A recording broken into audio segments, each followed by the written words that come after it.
And now, Effective Communication with Phil Zeller, CEO, Dale Carnegie, Southwest Michigan.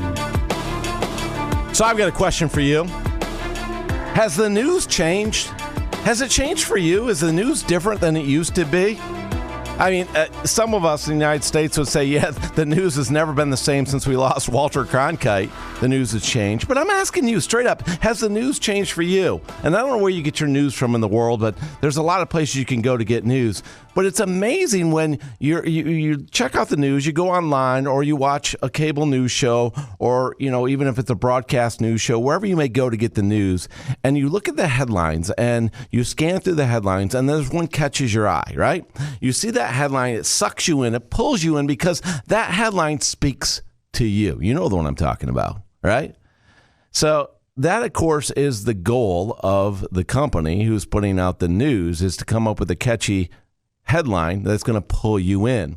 You know, interesting enough, back in the day in the United States, they said if it doesn't bleed, it doesn't lead in the newspaper era.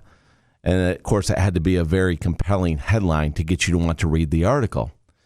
But this hasn't changed. That whole process hasn't changed. But what's changed, and you probably noticed this too, is how people take that information now. It's different than the way they used to take it. How so? Well, think about this. How many people now will read a headline and they go look at the article and say, this article has nothing to do with the headline, absolutely nothing to do with it. And somebody is making a point of view that's completely out of context with all the information that's out there. Have you noticed this? And so it's interesting because there's so many articles being written by AI and by others that are full of chock full of information that is not even truthful. It's some perspective on some context that somebody choose to write an article on. And it's amazing because now we generate this stuff with technology and, you know, there's no feeling behind it.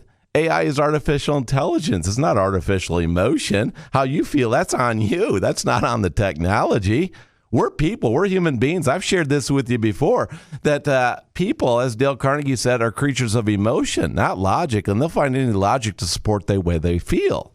So you got to understand this. If you're one of these people who reads one of these articles and you get upset when you read it, what for? Why are you getting upset?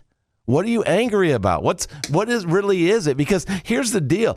You know, when you try honestly to see things from the other person's point of view, you got to understand the people who put that article up for you to read it or go listen to it, they put it up because they wanted to get your attention, to create engagement, to create clicks, to get more advertisers, to get more people engaged into the communication so that somewhere along the line they can capitalize on it. And you know this. You know this. You know all those influencers out there. You know why they're doing it. You know why the cable channels and the media does what they do. They need that engagement. That's what they're funding for. That's what they're hoping for. So they suck you in, and then you read it, and then you're reading it, and you're saying, this doesn't make any sense. And then you start to ask yourself, what are these people saying? And you're reading it. Now you've got the perspective of the media company, the news company. They're out to get clicks and to get people to read their articles because they need to create traffic, right? And they're trying to generate revenue. So you know their perspective. So what's the perspective of the people quoted in the article?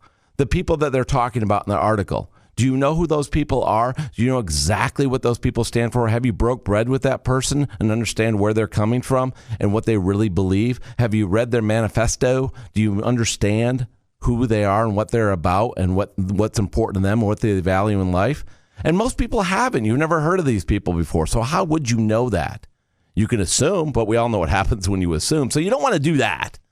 So, but you got to understand those people in the article have a different perspective as well. So now we got the media perspective, we got the people quoting the article perspective, and then the most important perspective is your perspective. How are you taking this article when you're reading it? Are you getting upset?